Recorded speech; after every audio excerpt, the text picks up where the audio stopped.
Labas rytas, gerbiami kolegos. Good morning, dear colleagues, distinguished guests of the Seimas sitting. I would like to welcome everyone here this morning, which is a little earlier than usual. Let us now begin the sitting of the Seimas of the Republic of Lithuania of the 9th of May 2024. Dear colleagues, the 9th of May is a very special day for both Lithuania and the European Union. Let us begin the commemoration of the 20th anniversary of Lithuania's membership of the European Union and Europe Day with the Lithuanian national anthem and the anthem of the European Union by Karoliniškės Music School.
prašau užimti savo vietas. Thank you. Please be seated. Seimo posėdžio pirmininkavimo pavaduotojai. I would now like to pass the chairing of the sitting to Ms. Radvilė Morkūnaitė-Mikulėnienė, Chair of the Seimas Committee on European Affairs. Good morning, ladies and gentlemen. I would now like to give the floor to Ms. Viktorija Čmilytė-Nilsen, Speaker of the Seimas.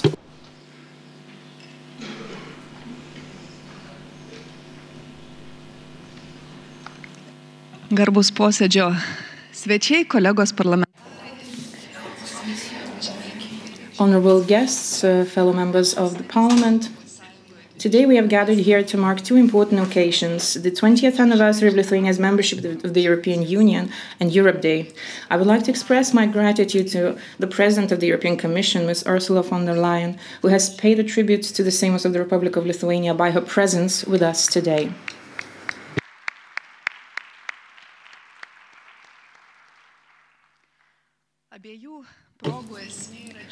The essence of both occasions is joyful. However, the festive mood is obscured every day, has been so for more than 2 years, by the news of Ukraine that has been devastated by the war. A European country that is an integral part of European culture and civilization. These tragic events make us rethink the meaning, the benefits of European integration, and the long way it has taken. Today's Europe Day was born on the ruins of World War II. Russia's war against Ukraine has also paradoxically accelerated Ukraine's EU integration processes. Seeing Ukraine's difficult road towards Europe, we are also reminded of Lithuania's path towards European integration. And Lithuania did not have the opportunity to participate in the early stages of European integration. When on the 9th of May 1950, Robert Schuman invited European countries to join forces in building a safe and prosperous Europe, partisan shots were echoed in Lithuania's forests, while people were being deported to Siberia. Something similar to what Ukraine is experiencing today. As we commemorate the 20th anniversary of Lithuania's membership of the European Union and celebrate Europe Day, we are once again bearing Ukraine in our hearts and in our minds. The Seimas of the Republic of Lithuania was among the first European member states to clearly, unequivocally support Ukraine's membership of the EU. We support the historic decision by the European heads of state and government last December to start negotiations on the accession of Ukraine and Moldova to the EU. Taking the opportunity, I would like to encourage the European Commission to start the negotiations this June. Ladies and gentlemen, Lithuania celebrates Europe Day as a full member of the EU for the 20th time. On this occasion, it is worthwhile looking back into the history and evaluating the path that has been taken and appreciate our achievements. I would like to express my gratitude to all the people of Lithuania, as well as the members of the Seimas, the political forces, for making sure that our European and Euro-Atlantic direction and our aspirations were the result of a broad political consensus. In the current context, we see how far-sighted our choice was to opt for European and NATO integration. For it was not of the membership of these two communities. It is very likely that instead of a confident state looking forward for the future, today we would find ourselves in a gray zone with all the deriving consequences and threats. On the other hand, this does not mean that we should feel confident about our future. The European itself is going through a period of deep change. In the last two cycles of the European Parliament alone, the EU has addressed the challenges of migration, Brexit, the rise of populism, climate change, the change of global economic challenges, And finally, we have all experienced the challenges of the COVID-19 pandemic, which has shaken every foundation of the European project. We have seen how quickly countries tend to close and limit some of the most important European achievements, those of the freedom of movement, in the face of uncertainty. But we can only meet the challenges in Europe together. And I hope this will be the main leitmotif of the election campaign to the European Parliament. The EU has always left stronger from those crises, and I hope that this will continue in the future. I stand for Lithuania in a strong European Union, a European Union whose foundations are not only declared but also being defended. I am certain that this is also the guarantor of a safe and prosperous Lithuania that is looking forward to the future with confidence. I am certain that the fight for the fundamental values will not remain for granted, and that we will defend Europe. Today, more than ever, Europe needs strong, progressive, and pro-European voices. I invite you all to be such a voice. Congratulations on the anniversary of Lithuania's membership of the European Union.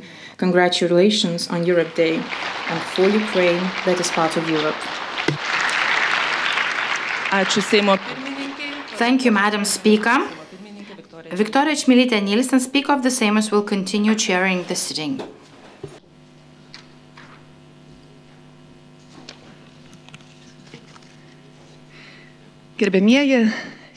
Ladies and gentlemen, on this festive occasion for Lithuania and the European Union as a whole, marking this outstanding anniversary, it is a privilege to welcome the President of the European Commission, Ursula von der Leyen, who has joined us today in the celebration. Madam President, please take the floor.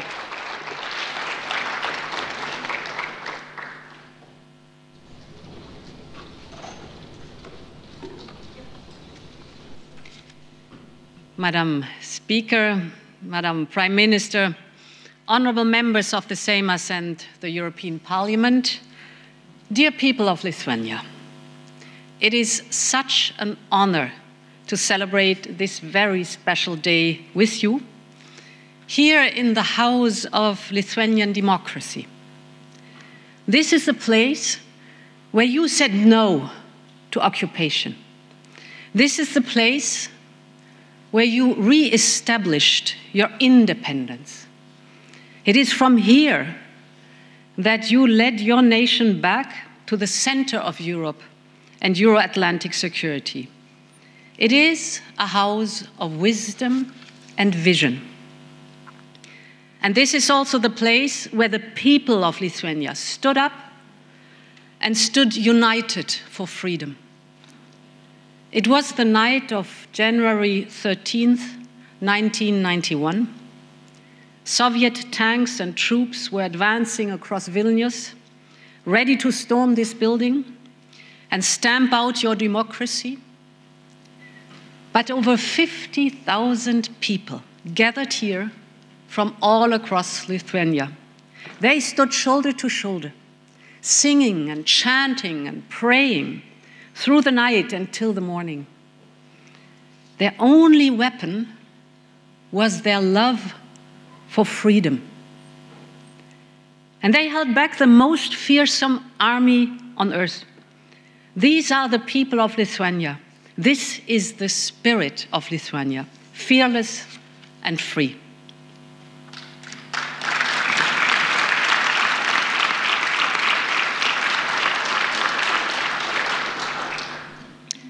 And then, just over a decade later, it was once again the people who moved the country forward. Over 90% of Lithuanians voted in favor of joining the European Union. And that choice has transformed not only your country, but all of Europe. Because with your accession, our union went back to its roots. Your history of resistance has made the Lithuanian nation unique. Unique in your love for freedom, unique in your support to other freedom-loving nations, unique in your aversion to any form of coercion. And since you joined, you reminded us what the European project has always been about. It is about our continent's path towards freedom. It is the story of democracies, young and old, getting stronger together. So Europe Day is for you. Today we celebrate the people who build our union and those who keep building it every day. Today we celebrate you, my dear Lithuanian friends, and all Europeans who bring our values to life. So thank you, Lithuania. Labai ačiū.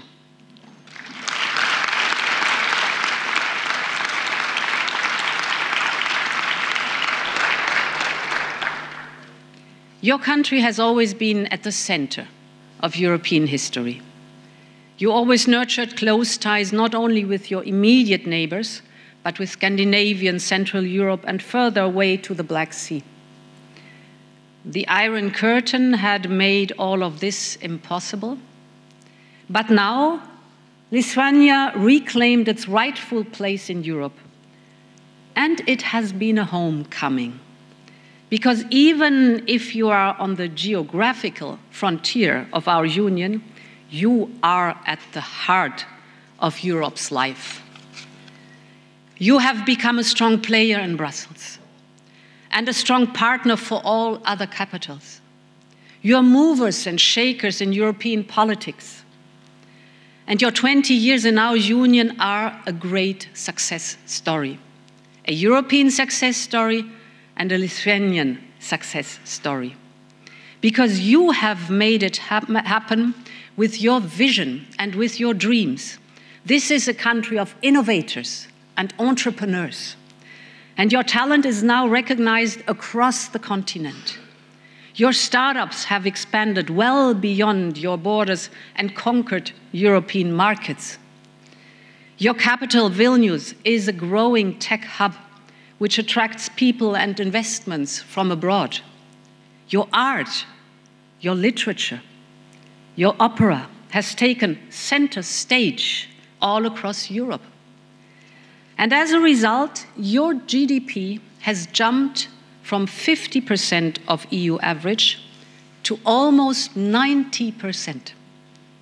So Lithuania has grown faster than any other new member state of our union. You have made the most out of our single market, but you have also shown that Europe is much more than an economic area for you. It is a family that travels together towards freedom. In these years, Lithuania has constantly shown solidarity to the rest of Europe. For instance, you were the very first to share vaccines with our neighbors in the Eastern Partnership. And you have always been ready to fight not only for your freedom, but for that of all Europeans. You have been staunch supporters of Ukraine's sovereignty and independence, already since the Orange Revolution and Maidan. And since the full-scale invasion has begun in 2022, your solidarity has been astonishing. And there is one story above all that shows how much you care for Ukraine's fight for freedom. It is the story of a Lithuanian journalist called Konstantin Gudauskas. He was in the Kyiv regions on the first days of the invasion when Russian troops arrived. Thanks to his dual nationality, Lithuanian and Kazakh, he was allowed to move out of Russian-occupied territory. But he did not flee. Instead, he decided to travel back and forth with his car, risking his own life to save as many people as possible. He defied Russian bombs and checkpoints and he brought to safety over 200 Ukrainian civilians. And now they call him the Angel of Bucha. His story is one of unbelievable bravery, but there are so many other acts of solidarity by the people of Lithuania for their Ukrainian friends. You opened your homes and your hearts to thousands of refugees. You gave them full access to your economy. You crowdfunded to buy drones and radars for the Ukrainian armed forces.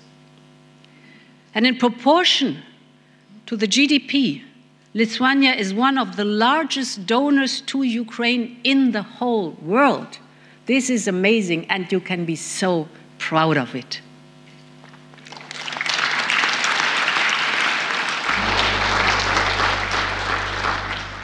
So I want to tell you that you are leading Europe by the power of your example.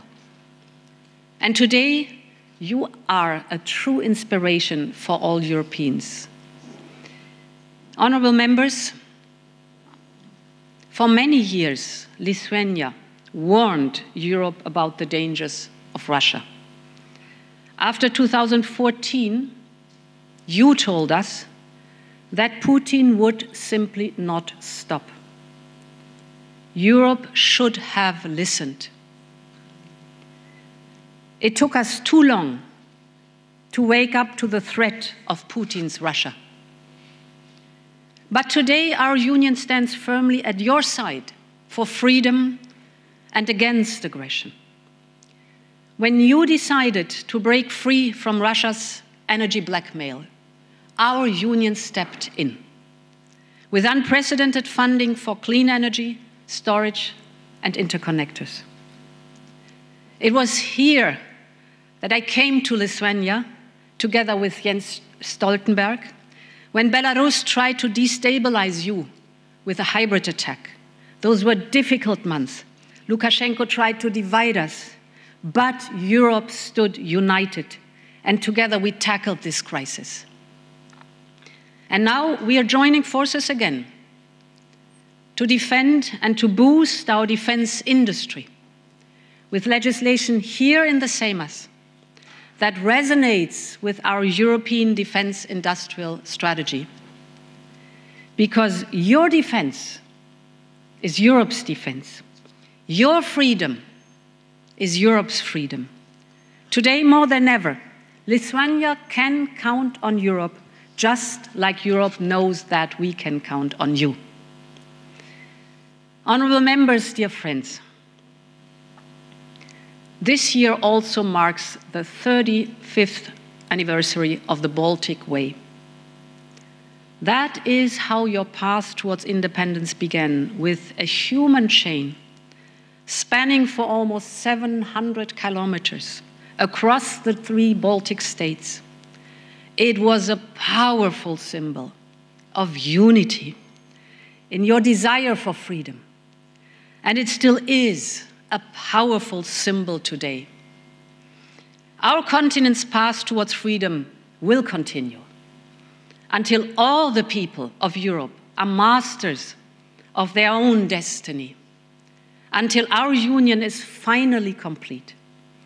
So happy Europe's Day to you. Long live Lithuania and long live Europe. Thank you very much. Thank you. Thank you.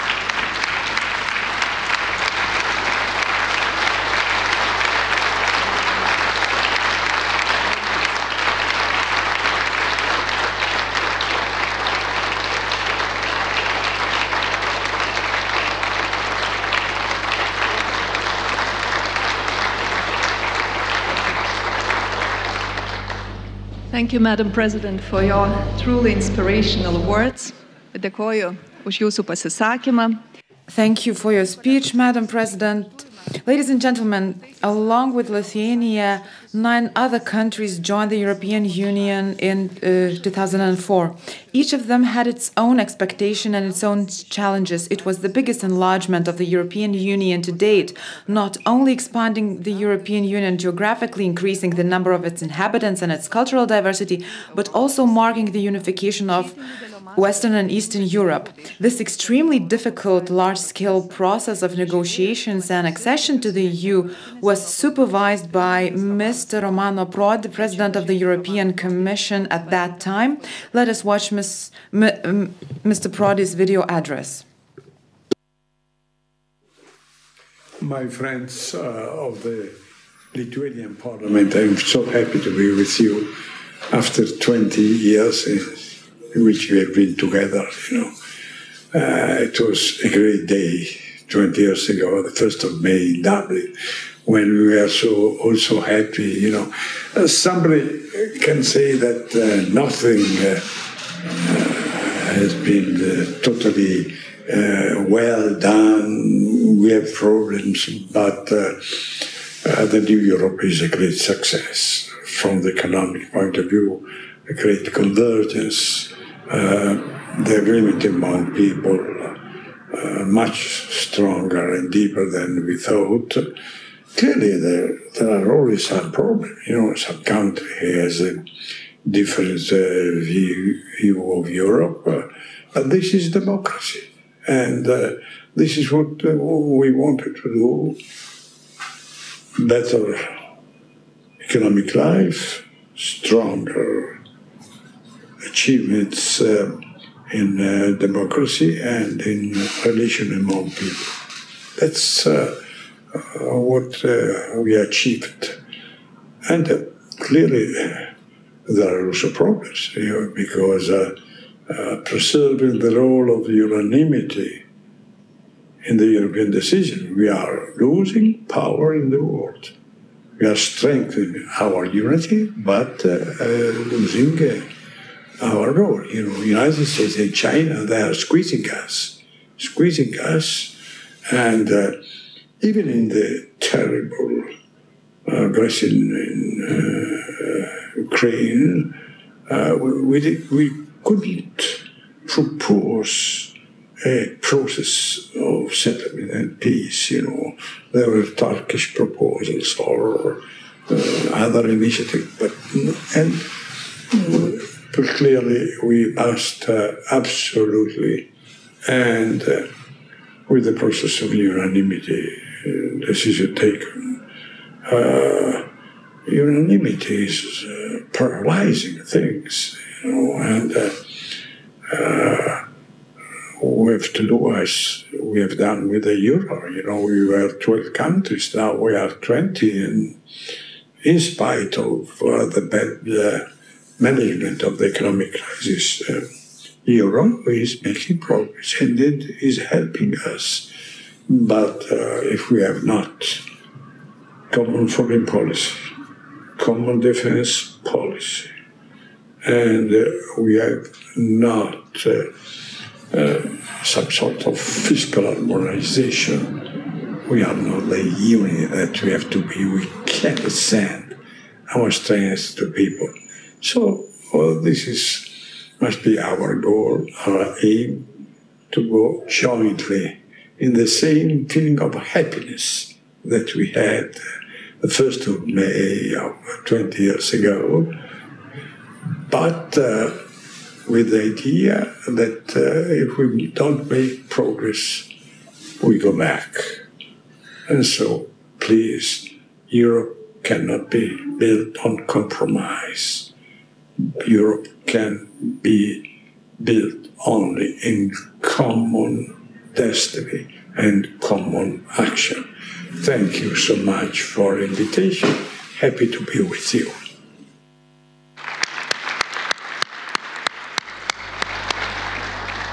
Dėkojame buvusiam Europos komisijos pirmininkui Romanui Prodi. I thank Mr. Prodi, and I would like to give the floor to Radvilė Morkūnaitė Mikulėnienė, Deputy Speaker of the Seimas and Chair of the Committee on European Affairs. Europos komisijos pirmininkė Ursula von der Leyen, Madam President of the European Commission, Madam Speaker, dear colleagues, when Lithuania declared its independence in 1990, it was at that very moment that our path to the European Union started. In fact, for us, it began even after the Second World War, when for decades our freedom fighters, our resistance fighters, our people of the liberation movement, our January the 13th freedom fighters resisted the Soviet occupation and strived for our country to be free and independent so that its people could choose their own path freely and democratically. In parallel, the Free Europe in those decades had other concerns. Having found a way to agree in peace, it was looking for solutions to ensure a dignified and good life for the people of Europe. The geopolitical changes of 35 years ago finally brought about changes in Europe. On the very day in March when Lithuania declared its independence, the European Parliament was debating the Intergovernmental Conference and the strategy for the future of the EU, the need to transform the European community into a political union that goes beyond the single market and the economic monetary union. In 1992, as a child, I visited Western Europe for the first time with my other friends. Most vividly, I remember the shelves full of bananas, all sorts of sweets, and the automated doors. It was a miracle and a great joy for all of us. In the very same year, the Maastricht Treaty was signed. The European Community became the European Union. Already then, there were proposals for a common foreign policy, for reforms to speed up decision-making, and for a review of the institutional setup. In 1995, Finland and Sweden joined the European Union, and Lithuania and the EU signed the association agreement, cementing the desire for membership. Lithuania and Latvia were not on the original enlargement list in 1997, and so we had to push to catch up with the Copenhagen criteria and the other candidate countries. Lithuania was committed to the abolition of capital punishment and to the closure of the Ignalina nuclear power plant. We had to carry out judicial, human rights, environmental, energy, and anti-corruption reforms. Some of those decisions were politically costly and difficult to explain to the public, but we succeeded. We caught up with the rest of the countries of the Great Enlargement Way. Then we proved, and in my estimation have recently consolidated, that we are good Europeans acting in accordance with commonly agreed rules and commitments. Lithuania is among the countries with the highest level of trust in the European Union. Membership is a broad common denominator in our society. Yesterday we met with the former chairs of the European Affairs Committees, those of different generations and different parties, and how magical is the idea of the European Union. For we in the committee usually take the decisions by consensus. Yesterday we felt around the table as fellows that are like-minded. The EU has the power to wash away sharp differences and to find common ground. In Parliament, we pay special attention to European Union issues. In July 2004, the Constitutional Act of the Republic of Lithuania on Lithuania's membership of the European Union was adopted. The Committee on European Affairs and the Committee on Foreign Affairs are enshrined in the Lithuanian Constitution as having special powers. I am grateful to all those current and former political leaders, representatives of political forces, to make sure that Lithuania became a European member state and a heard voice across the EU. Thank you to the people of Lithuania.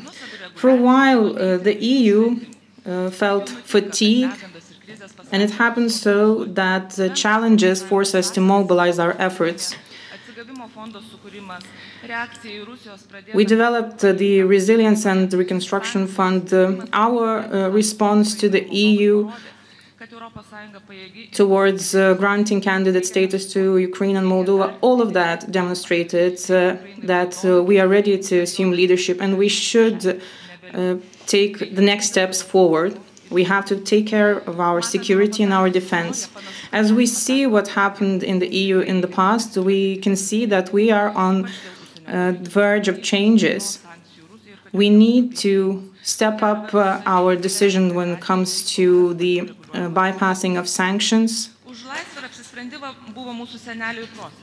Our grandfathers, our grandmothers were in favor of and fighting for freedom and liberation. As Mr. Landsbergis once said, membership of NATO, membership of the EU translates into better life prospects. our determination has definitely managed to assist us in achieving many great achievements. This includes our increase in the GDP, but most importantly, the EU has granted security for us. We are not alone and we assist others. Everyone in Lithuania can compare our lives today and that in the past by looking at our pictures.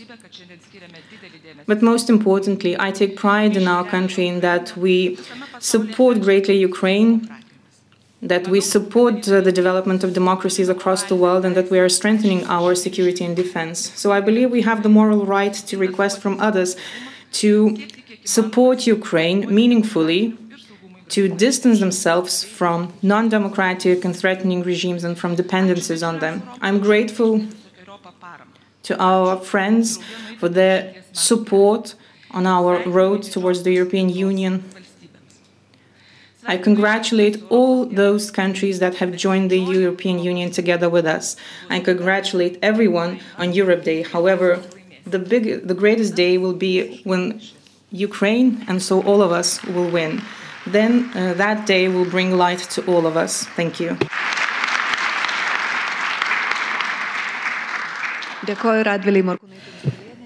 Thank you for your speech. Ladies and gentlemen, to mark with us Europe Day, to appreciate Lithuania's achievements and to share her thoughts on the future of the European Union, we have with us today Ms. Ivana Klimpush-Tsintsadze, chair of the Committee on Ukraine's Integration into the EU of the Verkhovna Rada of Ukraine, which is actively pursuing its EU membership. The floor is yours.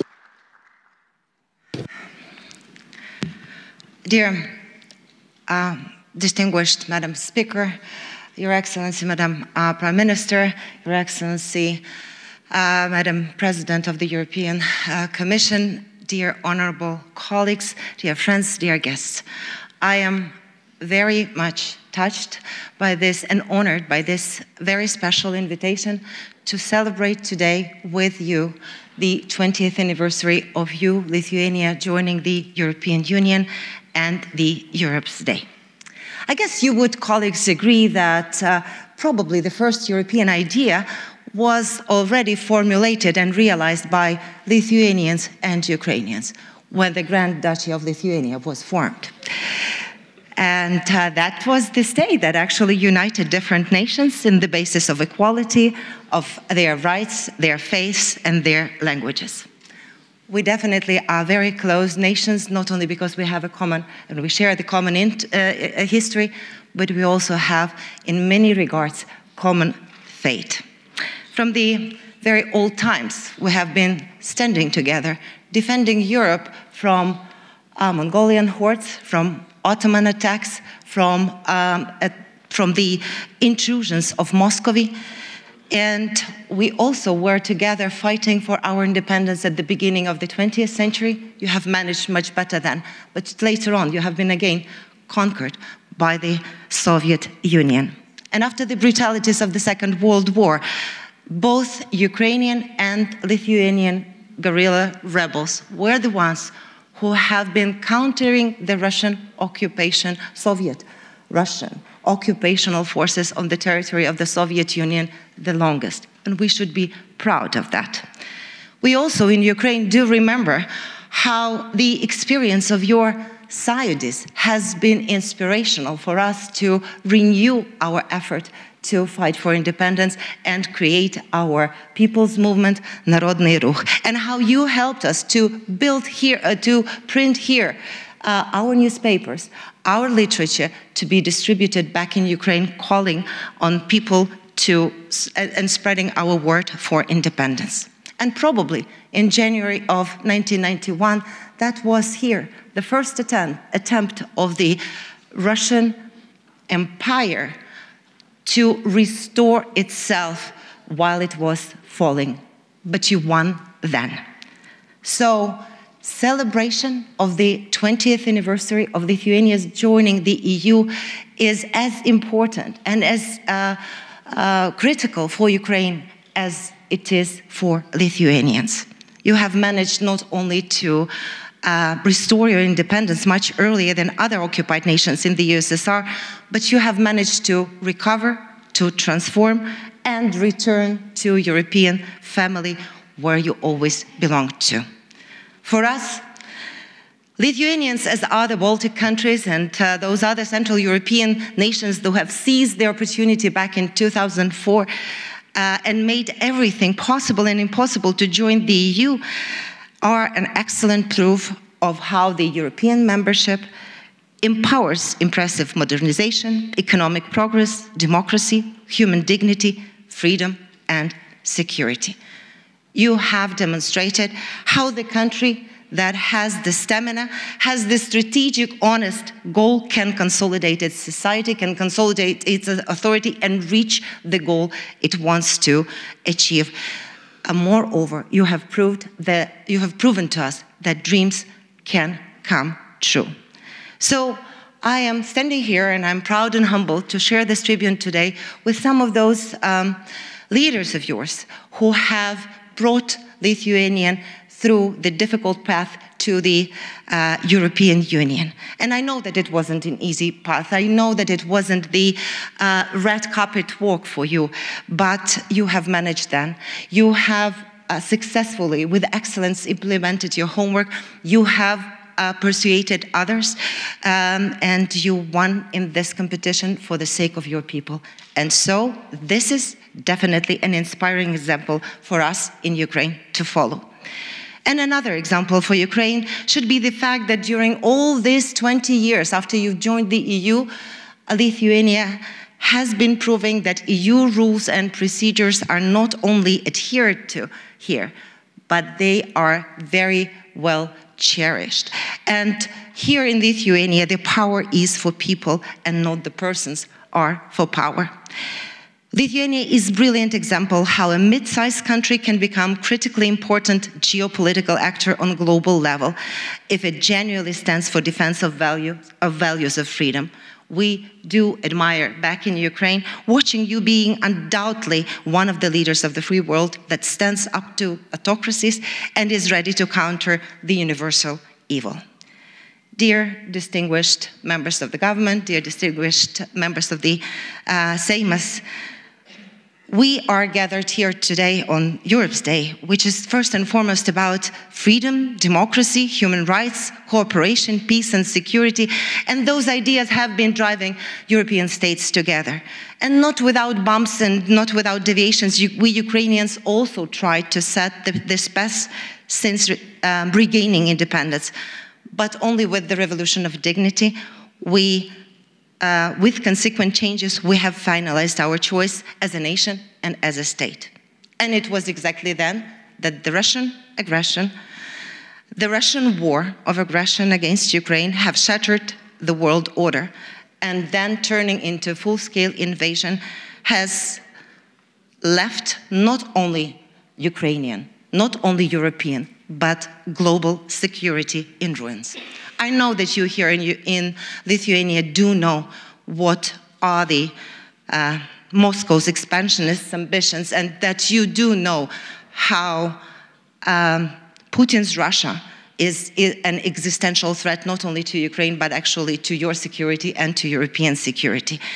And we know together that this enemy won't stop if it's not stopped. But you know what, dear friends? The suffering, aching, bleeding, but resolute and brave Ukrainian nation won't be able to do that alone.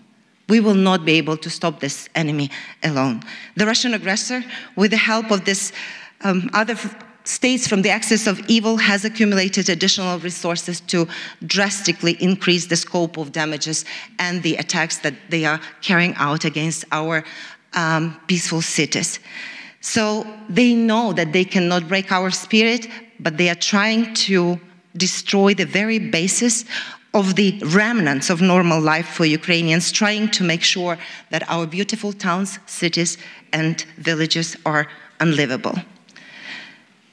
Dear friends, we are, as Ukrainians, eternally grateful to every single Lithuanian citizen for your dedicated support to Ukraine. We are deeply valuing all the resources, all the energy, ideas, actions that so many of you as politicians have been devoting for Ukraine, starting from the president, the government members, the politicians of all political parties, members of Seimas, members of the European Parliament, maybe disagreeing on many issues, but united by the Lithuanian spirit of freedom.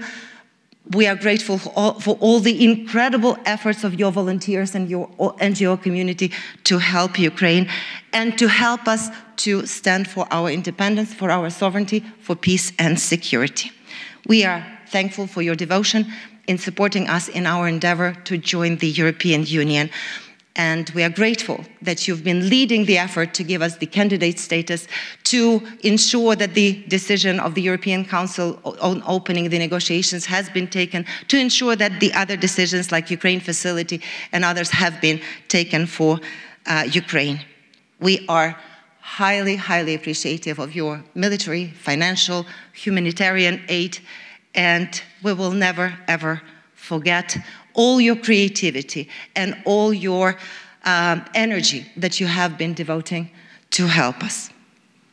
But being immensely grateful, dear colleagues, I'm here standing in front of you to ask for more. I'm here standing in front of you to ask for more of your time, of your efforts, of your weapons, of your resources, of your energy, and your actions, in order for us to ensure that Ukrainian nation is not extinguished, that Ukrainian state is preserved, that your and European and global security is restored, and Russia is defeated, and Russia is isolated and weakened to that extent that it cannot wage another attack. I am standing in front of you here, being thankful to your nation, but asking for more of your knowledge, your expertise, your experience, your actions, to ensure that we also in Ukraine are successfully having all the instruments to ensure that we are doing our homework of transformation, and that together with such nations as Moldova, as Western Balkan countries, as now turbulent Sakartvelo, we are joining the EU and making it more powerful, more prosperous, more secure, and more influential. Ukrainian victory and new wave of European enlargement are the existential geopolitical needs and necessities for our common goals. So new celebrations of European days, of Europe days, with new nations inside will ensure that our common victory and our genuine success of the cherished European project. And I'm sure, dear colleagues, that Lithuanian Vytis and Ukrainian Trident will always be together, and their common strength will only empower stars of the European Union for new achievements. Thank you.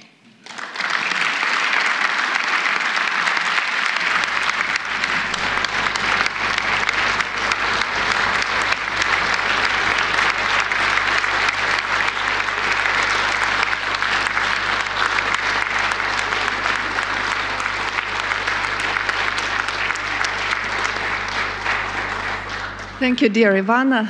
Dėkojame, gerbiama Ivanai. Thank you, Ivana. We wish every success on Ukrainian path. Ladies and gentlemen, our distinguished guest, Ursula von der Leyen, President of the European Commission, has to leave. Thank you, Madam President, for your contribution and your congratulations. Have a nice rest of the festive day. And now, Radvilė Morkūnaitė Mikulėnienė, Deputy Speaker of the Seimas, will chair the sitting.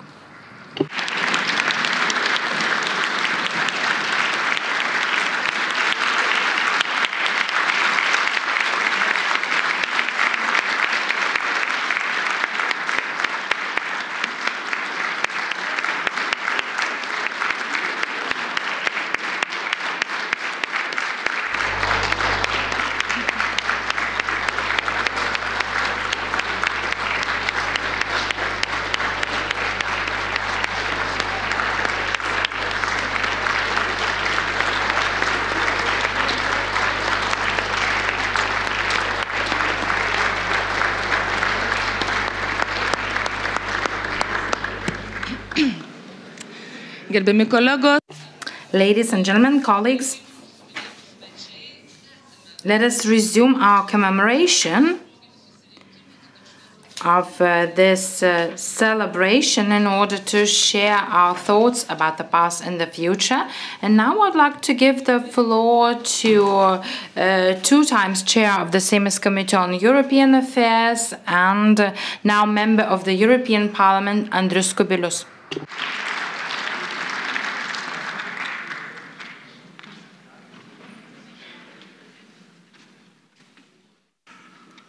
Gerbiamas ir gerbėmieji. Ladies and gentlemen, well, I have a unique feeling here, standing here in this rostrum, I have to admit. And since Radvilė introduced me with all my titles, I want to speak in my capacity as not only the first chairman of the Seimas Committee on European Affairs, but also as the Prime Minister of Lithuania in 2000, because in February of that year, Lithuania was finally invited to open negotiations on its membership of the European Union. And we had to prove that Lithuania was ready to become a member of the EU, along with the first Big Bang wave of enlargement. And the beauty of Nida helped us to achieve that, in addition to all other things. Radvilė quoted the words of Professor Vytautas Landsbergis that NATO guarantees us life and the European Union guarantees us a more fulfilling life, and we've been enjoying it for the last 20 years. Membership of the European Union and its rich single market allowed us to create our own success story, which can be referred to as a miracle in the history of Lithuania. It is worth remembering that in 2000, when Lithuania had just started accession negotiations, our economy made up only 34% of the EU average. This meant that according to the European standards, we were a poor country recently liberated from the Soviet occupation. We were largely well behind the European average. Currently, as the President of the European Commission mentioned, we have reached 90% of the EU average. That is, we are about to catch up with Europe. We are among the leading countries of the new Europe, and we have already outscored the EU's old member states such as Spain, Greece and Portugal, and most importantly, we have outscored Estonia by 1% too. Not only are we economically catching up with Europe, but we have also returned to Europe in terms of our civilization and culture. We have curbed the corruption which flourished in the beginning of their independence period. We have established the European principles of the rule of law. We have learned to protect human rights and freedoms and democratic values. Hopefully, over the coming decades, together with the European Union, we will be safely building our success, and we will no longer target the European Union average, but the top 5 economically leading member states. However, it is evident that we will only be able to achieve this dream provided in cooperation with the EU and NATO we overcome today's deep geopolitical crisis in the entire European continent and the European Union as a whole caused by Russia's war against Ukraine. In the next decade, the major task for the European Union will be to restore sustainable peace across the European continent. This cannot be achieved through any short-term negotiations, a ceasefire, or peace agreement on Putin's terms. Sustainable peace on the European continent is only possible provided geopolitical transformations take place in the wider region of eastern part of Europe, including Russia and Belarus. This requires Russia to lose the war in Ukraine and Putin's regime fall in the Kremlin. And for this, we thank Ukraine for defending us and for opening the perspective for such possibilities. Ukraine's victory would open possibilities for the victory of the entire region, and we need to use this opportunity because only this will lead to the restoration of sustainable peace and opportunities for safe growth across the European continent and thus in Lithuania. The next decade will be the period of overcoming geopolitical political crisis in Europe a return to sustainable peace. I dare say that it will be the decade of Ukraine, because only Ukraine's success, that is, its victory over Russia, its reconstruction and modernization, its membership of the UN NATO, will help transform the wider Eastern European region. Therefore, Ukraine's victory and membership of the European Union is necessary not only for Ukraine itself, but also for the European Union as a whole, because it is not only Ukraine, but the entire Europe and we that need sustainable peace. And Ukraine's victory, its reconstruction and Euro-Atlantic integration are what the European Union and other Western countries can and must do. Russia's brutal war against Ukraine and against the entire civilized world has been going on for more than 2 years. By providing military and other support to Ukraine, imposing sanctions on Russia, inviting Ukraine to start accession negotiations, the European Union has done much more than we could expect from it before the war. We can only welcome the strong leadership of the President of the European Commission, Ursula von der Leyen, in mobilizing the European Union's unprecedented material and political support to Ukraine. However, today we must realize that this support was sufficient only to save Ukraine from defeat, but it is not sufficient to ensure Ukraine's victory. Last year, Russia spent more than 100 billion euros on the war against Ukraine, while Ukraine could spend only 80 billion euros on its defense alongside all Western, EU and US support, of which the total Western military support amounted to only 40 billion euros or 0.1% of GDP in the West. This is really insufficient for Ukraine's victory. Therefore, Lithuania must call on the European Union to take the initiative without a delay and prepare the European Union plan for Ukraine's victory with an accurate assessment of what and how much armaments are needed to achieve such a victory, where and when it will be produced, and how it will be funded. It is clear that the Western support for Ukraine's victory should not amount to 40 billion euros per year, but to at least 100 billion euros or 0.25% of the total GDP in the West. And all this must be set out in a clear plan for Ukraine's victory, based on an example of the victory plan drawn up by the United States in June 1941, where concrete plans were laid out to achieve an unconditional victory over Hitler and Imperial Japan in 4 years. Lithuania must also call on the European Union to implement a broad strategy for the transformation of the European Eastern area, which includes all measures to support the political transformation of Russia and Belarus, including support for civil society and opposition in those countries, as well as Ukraine's victory and integration success as key factors for the success of such transformation. Such a new strategy is needed to overcome the fears of Russia's defeat and the fall of Putin's regime in the West, as the West fears that the fall of Putin's regime in Russia will only be worse. Such fears are the main obstacle to the West's determination to provide more military support to Ukraine. Such positive changes in the eastern region of Europe are necessary for Europe as a whole, as it is the only way to achieve sustainable peace on the European continent. Such a change requires Ukraine's victory and Ukraine's rapid Euro-Atlantic integration. After 20 years of our membership, we must finally get rid of the self-concept of newcomers we still have, and that being a small country, we cannot make any difference in the large European Union. We can and must influence the policies of the European Union, especially with regard to decisions that are important to our region. For this, we must not be afraid to propose ideas that are of relevance for Europe as a whole. We need to learn to bring together like-minded people from different parties and from different countries around such ideas. We have already succeeded in bringing together a global coalition of parliamentarians united for Ukraine. I want to take this opportunity to thank Žygimantas Pavilionis and other members of the Seimas, the most active members of this coalition. Therefore, as we look forward to the coming decades now, let us agree that the next decades of our European efforts will be truly a decade of Ukraine, a victory for Ukraine and its Euro-Atlantic integration in order to transform the entire Eastern European space. We must do this, first of all, by using the most important instruments for coordinating the European Union's policies. The European political parties in the European Parliament and all the councils of the EU, where Lithuanian representatives will work after all the elections this year, and already agree on the most important political priorities for Ukraine and the transformation of the entire Eastern European space. Therefore, let us now agree that during the second presidency of the European Union in 2027, Ukraine and the entire Eastern European area will be the top political priority.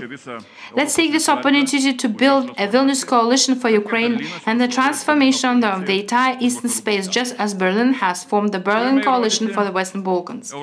We must prove that Ukraine's victory and inclusive success is necessary not only for Ukraine and Lithuania, but also for the European Union as a whole. We must persuade Central Europe not to be afraid of Ukraine's economic competition, and we must convince Central Europe not to become the main political obstacle to further enlargement of the EU to Ukraine as well as to the Western Balkans or Moldova.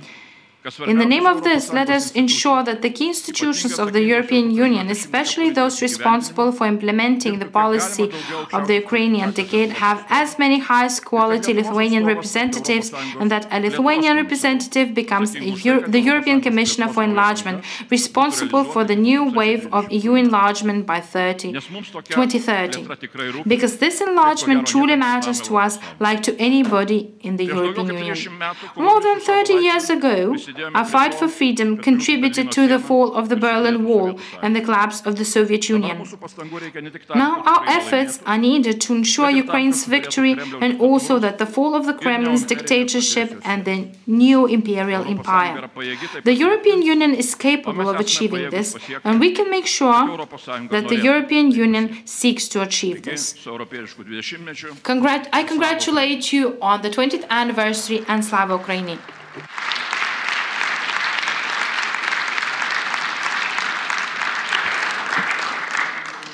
Labai ačiū Andriui Kubiliui, o dabar tribūną norėčiau. Thank you, Mr. Kubilius.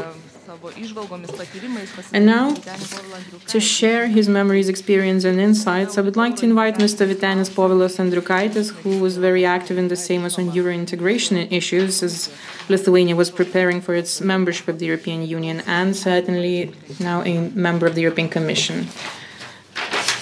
Madam Speaker will later chair the sitting.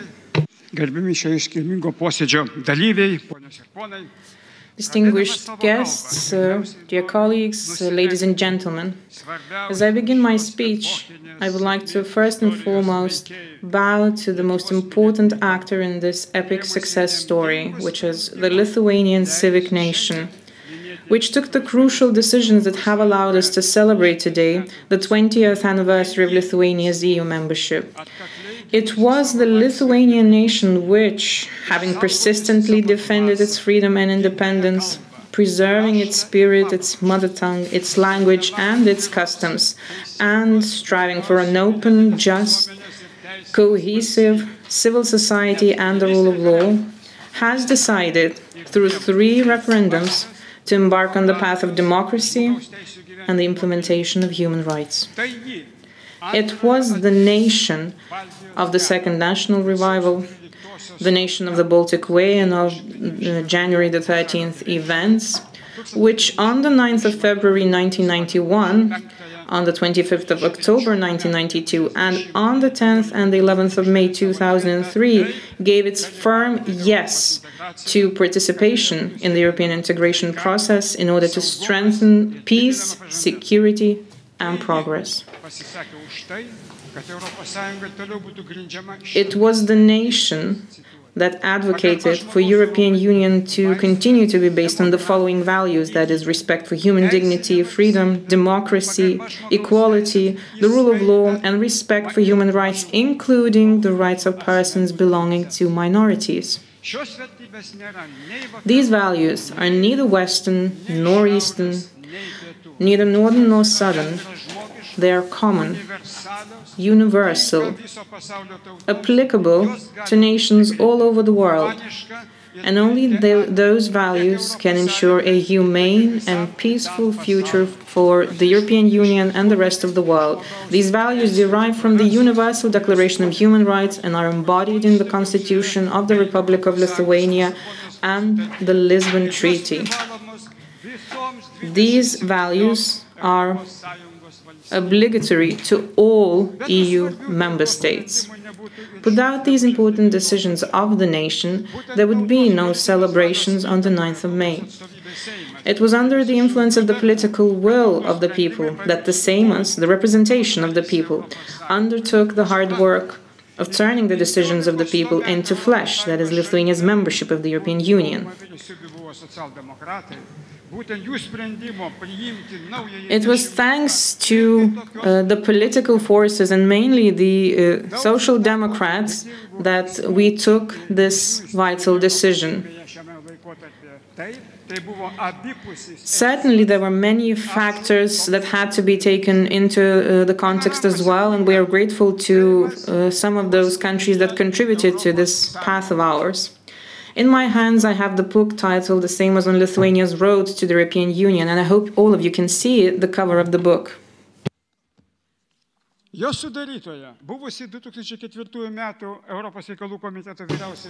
It was compiled by Loreta Raulinaitytė, former chief advisor to the 2004 European Affairs Committee, and Evaldas Sinkevičius, the author of the overview of the Seimas path to the European Union in this book. There were many other authors that contributed to compiling this book, who all merit our appreciation.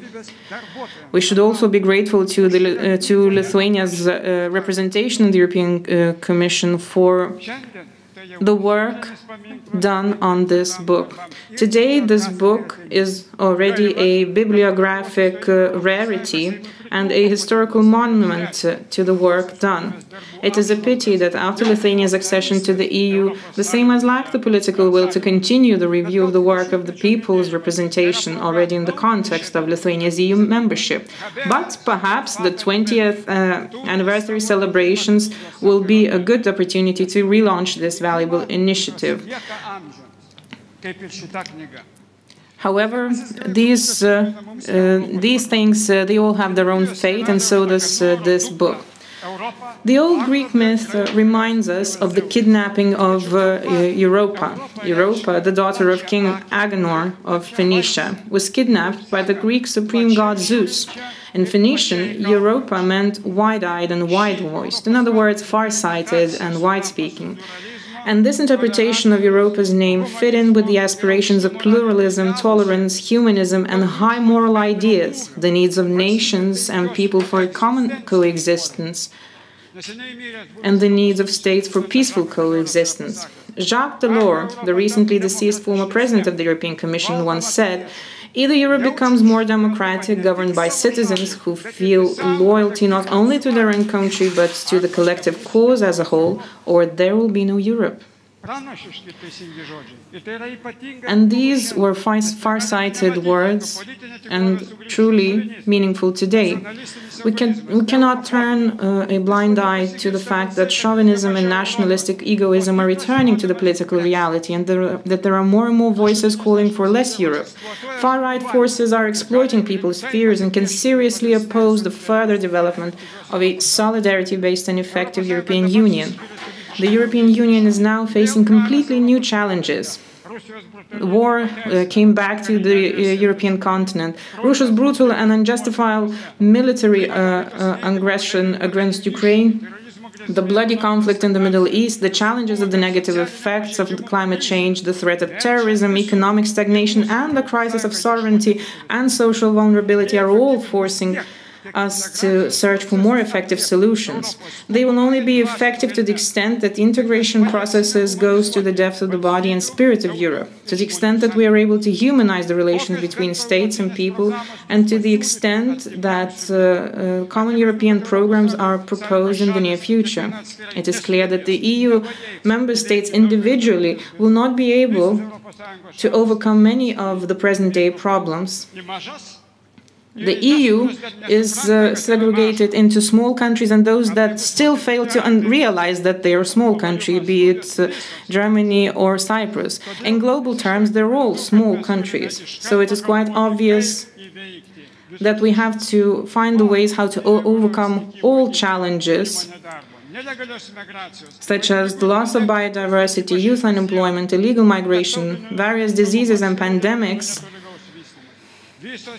transnational crime, the uneven development of various regions, and so on. All these economic, social, legal, transport, communications, health, and other problems require integrated efforts by the member states and the creation of new mechanisms. And the promise to welcome Ukraine and other 9 countries also requires the revision of the Lisbon Treaty, as well as an increase in the EU budget. Lithuania was not always the beneficiary of the EU funds. Lithuania has also submitted changes to the European treaties that consolidate the principle of equal rotation. This is an innovation that was presented by Lithuania, which is was also culminated in Lithuania's presidency of the Council of the European Union, which is why I take pride in this fact in wearing this tie today.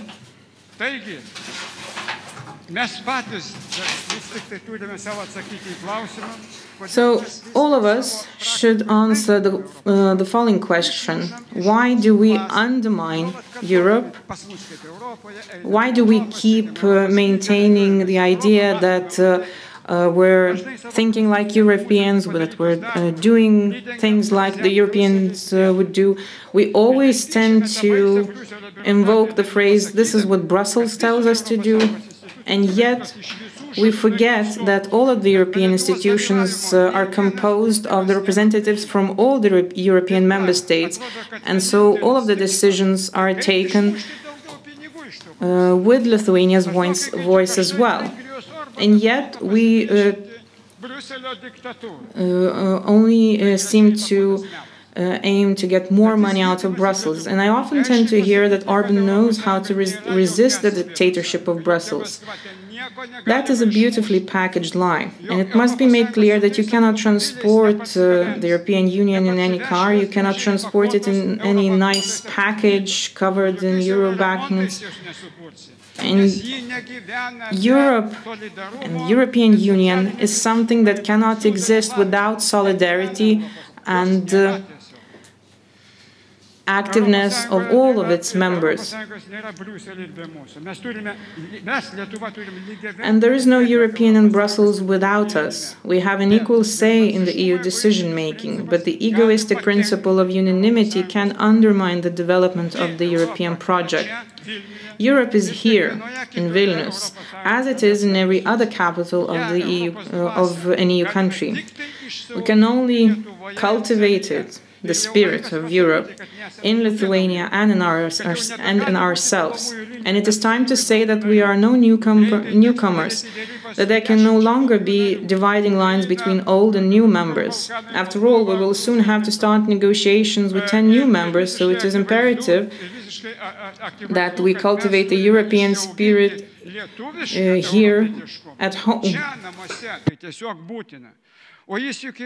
It is, after all, enshrined in the Lithuanian constitution, which is based on universal human rights, and our legal system is also the part of the European legal system. So the Lisbon Treaty is also part of our legal acquis. So let's be the ambassadors of universal rights, and we so desperately need them.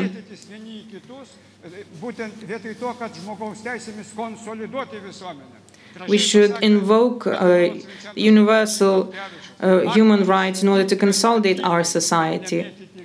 Stones are suitable for construction as opposed to throwing at others. This is something that was said by Cardinal Vincent Slatkevičius, who was truly right. We often hear that the EU is destroying our national identity and negatively influencing our culture. But the Treaty on the European Union makes it clear that it must promote the flourishing of the cultures of the countries belonging to the community, respecting their national and regional diversity while endeavoring to preserve their common cultural heritage. The fate of national culture is and will be our eternal concern, and the heritage of European culture and its spirit will be incomplete without the revitalization of Lithuanian culture, without our efforts to introduce our creators and our geniuses that Čiurlionis was to Europe, without our contribution to the EU's cultural diversity. 20 years in the EU is therefore a fact of life for our generation. The younger generation is already starting the next 20 years by building on our own experience. The European Union is not a federation, it is not a confederation. Rather, it is a completely unique social market economy project among 27 member countries based on the principles of the rule of law and freedom.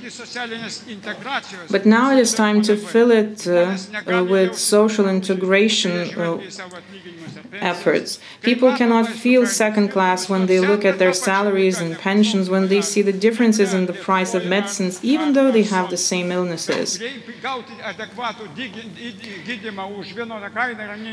Apparently, it is impossible to receive the same kind of treatment for the same price in different countries. However, those efforts will depend on us. So, long live European Union. In the meantime, all of us should do our own part in order to ensure social security and solidarity for all. Thank you. Thank you, Mr. Andriukaitis, for your insights. Colleagues, Lithuania celebrates the 20th anniversary of the membership of the European Union, and 20 years has already produced a new generation of Lithuanian citizens who were born into the European Union. Today, Milda Bartašytė, one of the protagonists of the film Karta EU, directed by Eimantas Belickas, about the young people of Lithuania born on the 1st of May 2004, has agreed to share her thoughts about Lithuania and the European Union. The floor is yours, Milda.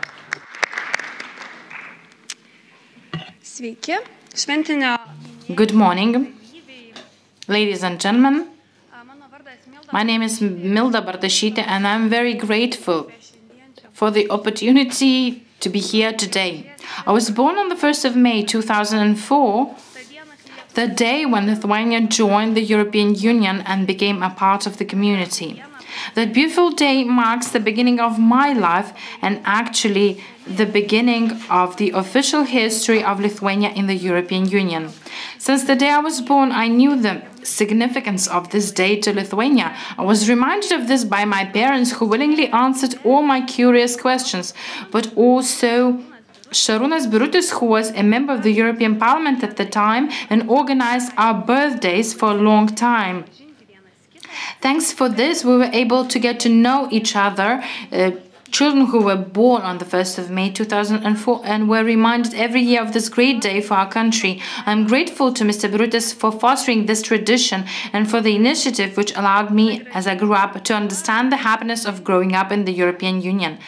Another beautiful initiative that allowed us to be here today and also to get to know other people born on the 1st of May 2004 is the film Karta.eu, directed by Eimantas Belickas. This film is a bright portrayal of the different and interesting fate of those born on the same day. The European Union currently consists of 27 member states, with Lithuania among them as our most favorite and most precious. 20 years ago, in the most massive wave of enlargement in history, 9 more eager countries, Cyprus, Malta, the Czech Republic, Estonia, Hungary, Latvia, Poland, Slovakia and Slovenia joined the European Union alongside Lithuania. And today, they are right where they belong. They are free and happy within the European Union, united and strong together. 2 weeks ago, I had a unique opportunity to celebrate this anniversary and represent Lithuania at a ceremony in the European Parliament in Strasbourg, during which the 20th anniversary of the European Union accession by Lithuania and the 9 other countries was celebrated. At the ceremony, every 19-year-old 2 weeks shy of 20 born on the 1st of May 2004 had the honor to hear inspiring speeches live and also to ask a question from people who contributed to making his or her country a part of the European Union today. I received an invitation to this beautiful celebration on Thursday morning, and I was sitting on the plane early Tuesday morning next week. So easily and quickly, with a plane ticket and a passport in my hand, I can travel and discover the world without no difficulties in crossing the border. There are many ways to agree easily, and 10 of us from different countries agreed. We are so different and yet so alike, so free and willing to see and experience as much as possible. As we were there standing in the European Parliament, we could not believe that we were talking to those people who had worked hard 20 years ago for us to thrive today. We can thank them for our country's membership of the European Union. The presidents and foreign ministers of 10 countries, including Antanas Valionis, I had an honor to ask a question to him, have remarked to us that they could not believe it either. It seemed that the accession happened quite recently, but the fast running time has brought them to the first generation of 20-year-olds born in the European Union. I find it rather difficult to talk about the young generation, yet I am fairly impartial in this respect. Nevertheless, I believe that we are free and European, brave and loving of our country. Young people in Lithuania, as part of the European Union, enjoy many opportunities of self-discovery and the discovery of the world around us, of traveling not only in Lithuania, but also in other European Union countries. Many possibilities offered for young people, such as Erasmus, provide them with an opportunity to travel live, learn and gain life experience beyond the borders of their homeland. I was born and raised in Vilnius, and I'm very happy that I have the opportunity to study at an international university in my home country where my heart lies. While studying in the capital, I have my teachers and friends from other countries who teach me about their countries and culture in exchange for getting to know Lithuania, which is such an interesting country for them. A free and European Lithuania. I am happy because my reality has always been like that. I don't know anything different. I cannot tell what Lithuania was 20 years ago, at least not in my own words. Unless I can quote my parents, grandparents, relate their stories and experiences. But I can tell you what Lithuania is now, at least in my own view. It is free, secular, democratic and independent. Lithuania fought for its freedom, sacrificed much, and now is happy with what it has achieved. Lithuania is safe and strong, and its people are determined to help others. Lithuania is a homeland that warms my heart and gives pride. It offers opportunities to pursue your dreams and be brave. I see Lithuania's membership of the European Union as the freedom to live the way we want, the freedom to create our own history. Not only to travel abroad and learn, but also to live safely in our own country. In today's context, when Ukrainian troops fight daily for the freedom of their country and for us all, we feel grateful for not knowing what it means to walk on the streets in fear of hearing air warning sirens. Freedom for Lithuanians has always been a value which our nation never stopped and was not afraid to defend. It seems that our love and protection is maximum. However, a painful reminder that freedom can be taken away proves that the desire to preserve the homeland is infinite and inexhaustible. Being part of the European Union allows us to feel more secure because we have a strong support system and a community ready to help and assist. This helps us to preserve our independence and peaceful daily life. Perhaps that is what we have to wish for our country: peace, safety and security, so that the people of Lithuania never forget to cherish and love their homeland. May we enjoy a bright future in the European Union. Let us stand together and remember this joy of having a strong support for our little country. Let us always have a strong voice that defends the interests of the country and its people and that is heard at the EU and global level. Thank you.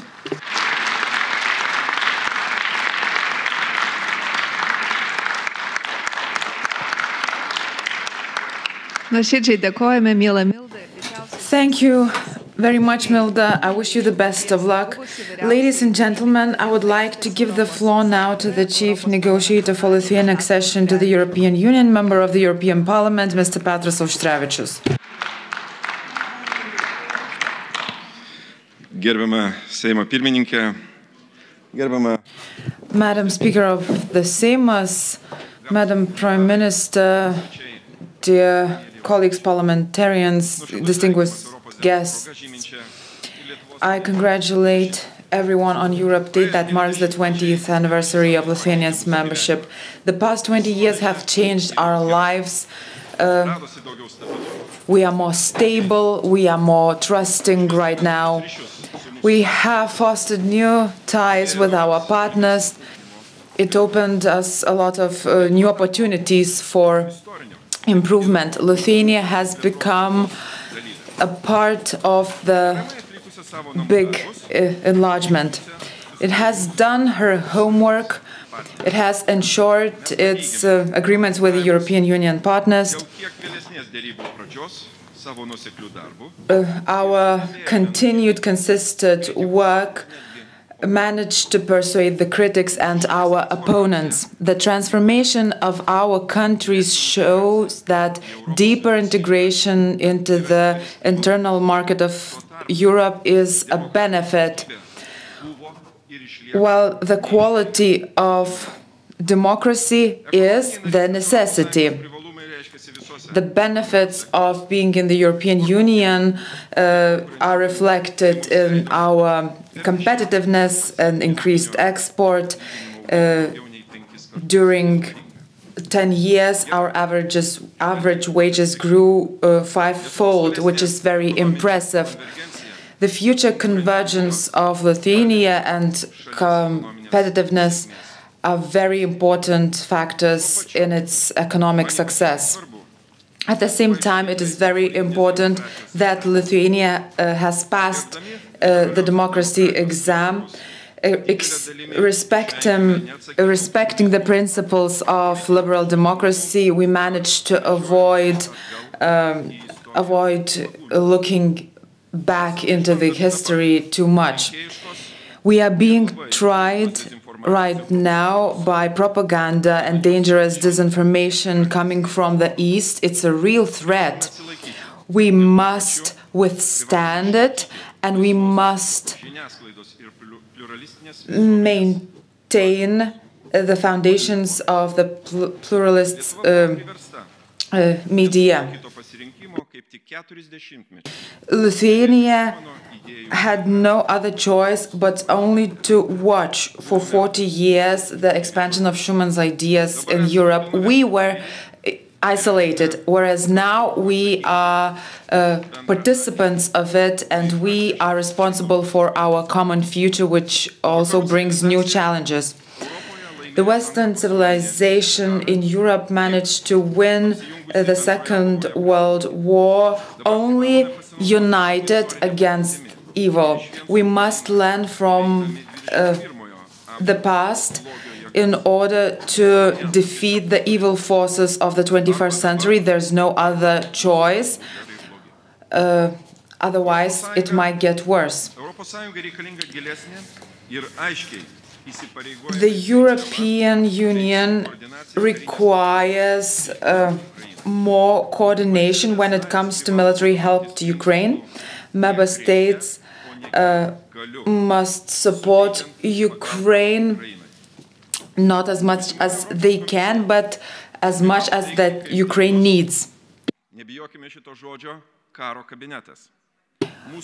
We must work united in order to achieve our common victory in Ukraine. I would like to thank to the citizens who are active in Europe as well as the non-governmental organizations who put every effort and do a lot of work in helping Ukraine. Lithuania in this area is a great example as well. We demonstrate European solidarity. Europe, spanning from Lisbon to Mariupol and Donetsk, is an important vision for the future. The European enlargement must include the further integration into the European Union and to enshrine the foundations of the united Europe. We must understand that intellect might be artificial, however, security always has to be real. European Belarus is a very important part of the region's future. However, the repressions and dictatorship have built a new wall dividing the Europe. I am sure that it is destined to fall in the future. Ladies and gentlemen, for 200 years, Vilnius University has been the most eastern university of the Western tradition. It has been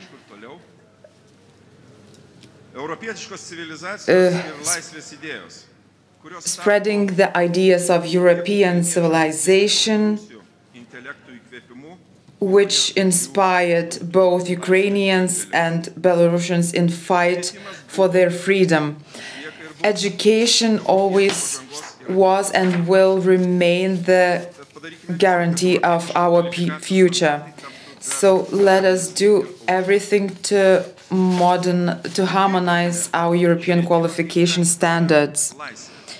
Education should be as our fifth freedom, and investments into science, education and culture is key to our progress. Lithuania's 20 years in the European Union has witnessed a new generation which is the happiest in the world. Milda is a representative of that generation. We can see a great example. Our work was not for nothing.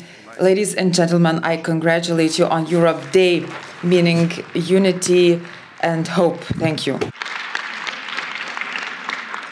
Dėkoju Petrui Užtrevičiui. Thank you, Mr. Užtrevičius. I would like to express my gratitude to all the speakers for the thoughts and ideas that they've shared with us, and invite them